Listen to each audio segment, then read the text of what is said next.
Okay, anyone else out there ever like totally lose it with their kids over something ridiculous? I mean, I'm talking like a full-on meltdown because the sandwich wasn't cut in triangles or, Oh my gosh, the triangle sandwiches. it's like all of a sudden we turn into, our own parents. Yeah. And it's not pretty sometimes. Yeah, it's like all those patterns from our own childhood That's just right. come right up. Exactly. Yeah. And that's what we're diving into today, like how to ditch that autopilot and parent with more intention. Yes. So we are taking a deep dive into the book Raising Good Humans by Hunter Clarke-Fields. He's such a good one. Oh, it's so good. And it's all about this idea of conscious parenting, being more mindful and breaking those like knee-jerk reactions. Absolutely. So if you're ready to like level up your parenting game, let's get into it. Let's do it. So one of the things that I found so fascinating about this book is how it talks about the stuff we bring to parenting.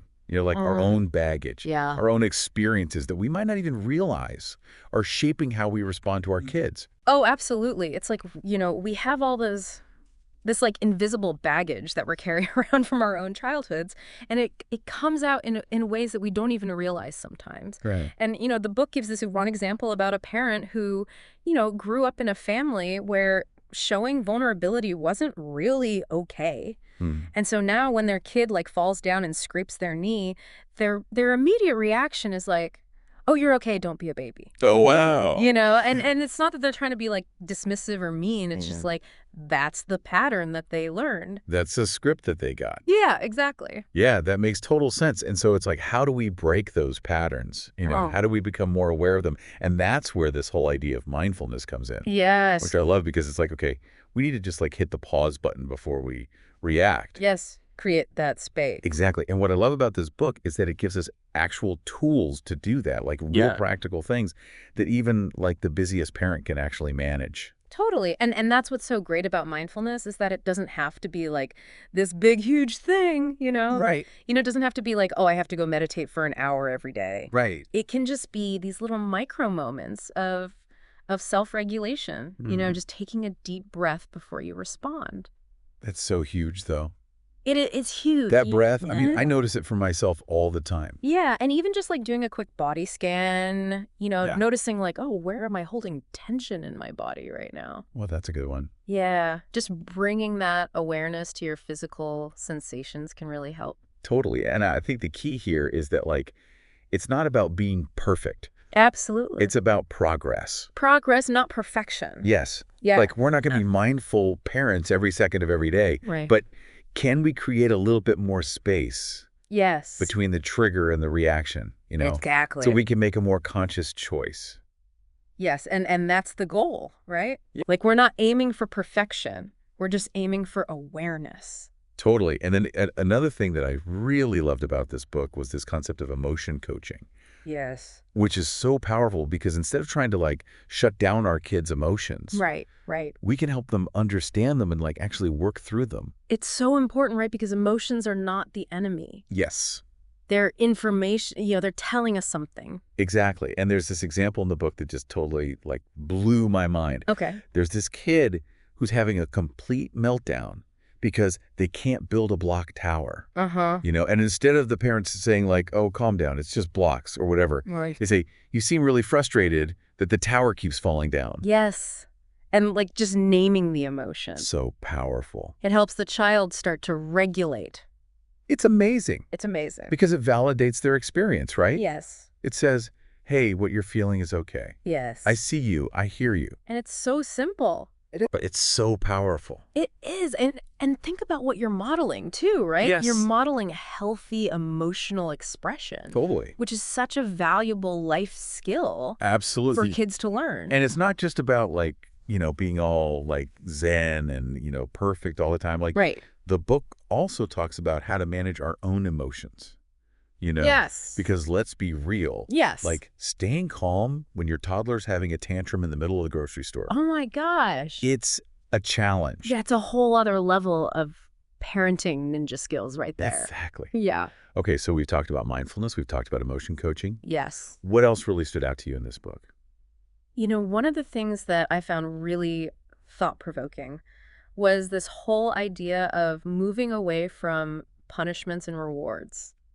Yes. Like ditching that whole system. It's a big one. It is. And I know a lot of parents are like, wait, how do we get our kids to do anything then? Right. Like if we're not, bribing them or threatening them. Exactly. How does anything get done? Right. And that's where the book dives deep into this concept of intrinsic motivation. Okay, I like that. Yeah. So instead of relying on those external motivators, like if you do this, you'll get that, or if you don't do this, this will happen. Right. It's about involving kids in the process and giving them choices. Okay, so give me an example. Okay, so let's say you're trying to get your child to clean their room. The classic. A classic battle, right? Yeah. So instead of saying clean your room or no TV, which is, kind of a threat, right.